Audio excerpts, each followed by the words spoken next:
Good, happy Monday morning, October 22, 2018. I'm Riley King, and welcome to the Riley King Newscast, right here on the Riley King Network. Let's begin. First up, we begin with breaking news. Attorney General investigating suspicious death in Wolfboro. Let's take a listen to the video from WMUR News 9, Tim Callery.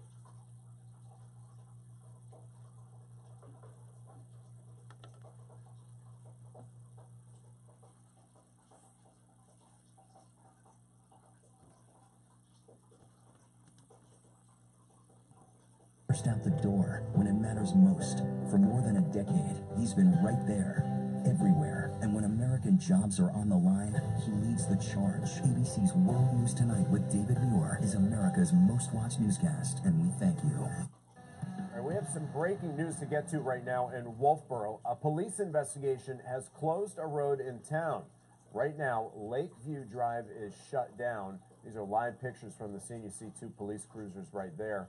The road is located right off of North Main Street. At this point, officials aren't releasing any information, but we do expect an update within the hour, and of course, we'll keep you posted with the very latest just as soon as we learn it. Okay, and there you go on that video and that report.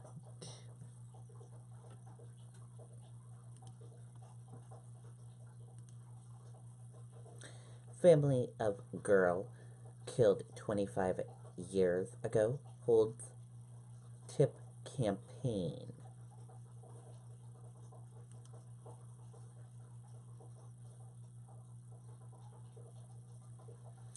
Let's take a listen to the video from WCVB Boston.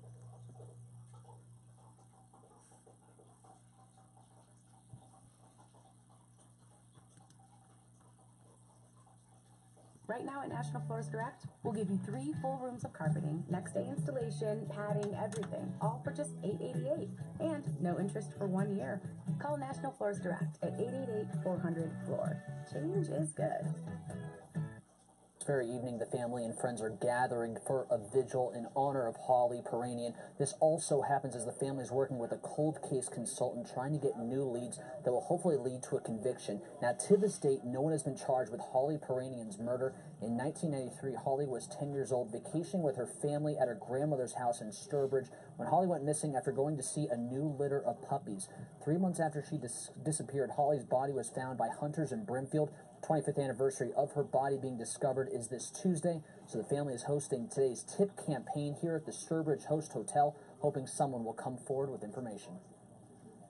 With the leaps and bounds that technology is making, you never know. No piece of information is too small. Even if people have reported it to law enforcement in the past, we're asking them please to come forward again. Now, there is still a $40,000 reward out there for information leading to a conviction. And again, you can see family and friends gathering here for this vigil. It is open to the public, and again, it's going to start momentarily. So if you're in the area, you're invited to come down. Okay, and there you go on that video and that report.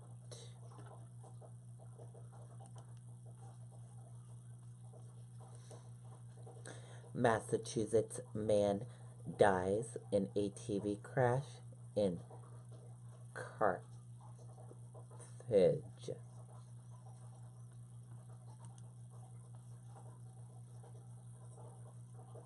A Massachusetts man died after an ATV crash in Carthage on Sunday afternoon, according to the Maine Warden Service. Game warden said Tyler Curtin, 27, was driving the ATV when it went airborne and hit a tree. Curtin was camping with friends at the Rocky Mountain Terrain Park off Winter Hill Road when he borrowed a friend's ATV. Game warden said Curtin was not wearing a helmet, and they believe speed is a contributing factor in the crash.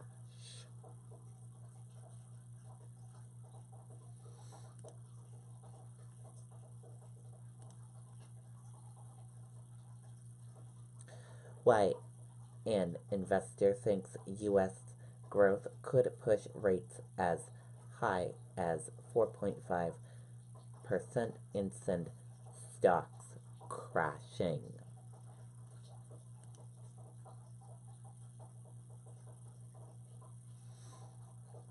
A Federal Reserve's turned hawkish and a Treasury Department keeping bond markets well supplied have carried yields to their highest levels in 7 years. And at least one veteran investor says an economy that's running very hot could lead benchmark interest rates much higher.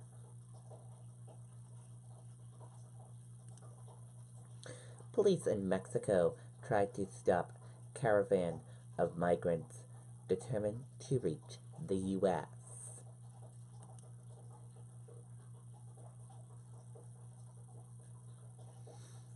Let's take a listen to the video from ABC News.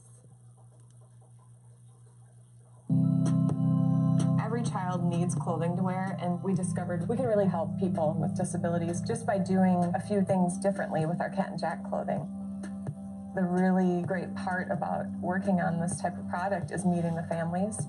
I just hugged her. I just had to hug her and tell her how important this is. Thanks to the Cat and Jack adaptive line, Bentley just gets to be a kid for once.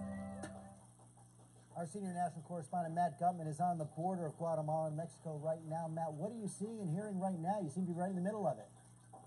You may be able to see this massive humanity stretched out behind me. That goes back about 2 miles, we are told. There are many hundreds, quite possibly 2,000 migrants in this procession, all heading northwards away from that border. Everybody you see here, George, crossed illegally, likely over that river. They probably jumped from that bridge into the river, then swam across or came across on rafts. And you can see they're not carrying much. Many people have plastic bags, maybe a backpack, flip-flops and other shoes.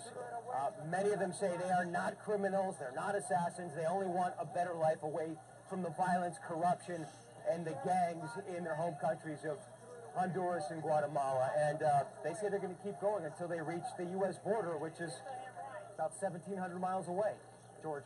1,700 miles away.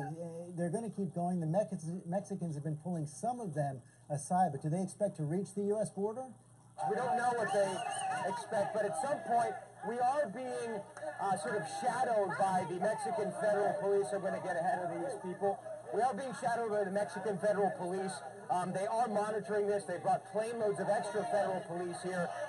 We don't know if we're going to see arrests or these people detained at any point, but there clearly is no stopping them right now. They have commandeered the main north-south highway in this entire region, and they don't look like they're going to stop anytime soon. Boy, they sure don't. Chaotic situation down there at the border. Matt Gutman, thanks very much. Okay, and there you go on that video and that report.